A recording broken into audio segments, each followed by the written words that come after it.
pumapasok sa isip mo pag sinasabing paumbong? Suka. Sukang combo. Suka! Sukang panggo. Suka po. Suka. Suka. What's up mga ka-safety? Halika't samahan kaming tuklasin at kilalanin ang bayan ng paumbong. Let's go! Sunog makakaya nating iwasan ko. Alam niyo ba na ang paumbong ay may malalawak na isahan? Kasama ka tayong Ang Paumbong ay isang third-class na bayan ng Bulacan na binansagang vinegar capital of the Philippines, kung saan ang sukang paumbong ay mula sa silitang bumbong o bamboo tube na ginagamit sa pag-extract ng nipasap o tuba. Sa lawak nga ng sasahan dito ay inyong makikita na bawat madadaan ng lugar ay nakakapag-produce ng sukang sasa. Kaya mga ka-safety, halina't bisitahin natin ang ilang gumagawa o producer ng sukang sasa dito sa bayan ng Paumbong. Tara, puntahan natin! pakinggan mo. Mga ka-safety, ito nga pala ang bunga ng sasa.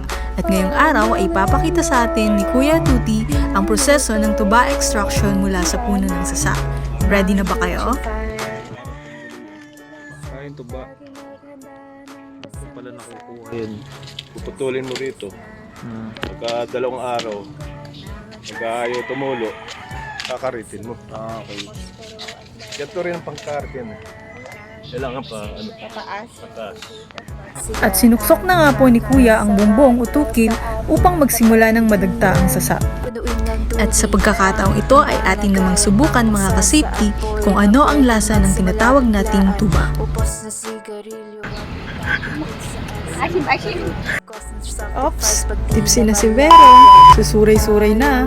Makalipas nga ang 2 araw ay pumasyal ang team ka-safety sa isa sa pinakamalaking distributor ng sukang sasa dito sa bayan ng Paumbong, ang MGS Mercy Merchandising. Tingnan nyo naman. Galing, di ba? Compliant sila.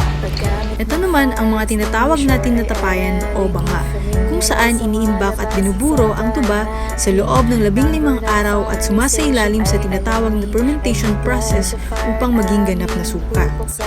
Siyempre po, una dyan ay nilinis muna ni Kuya ang tapayan, pagkatapos ay nilagyan ng salaan. Ito ay para maiwasang maihalo ang mga unwanted particles sa tuba. Ayan na po ang tuba sa loob ng banga. Sarap! Pagkatapos ngang sumailalim sa pagbuburo o fermentation ay dito naman sa mga container na ito sinasalin ang mga naproduce na suka mula sa banga.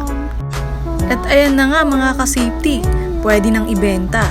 Sukang paumbong, masarap pang pasalubong, sausawan, pwedeng pampaasim sa ulam at swak na kapares ng chicharong Santa Maria, Bulacan.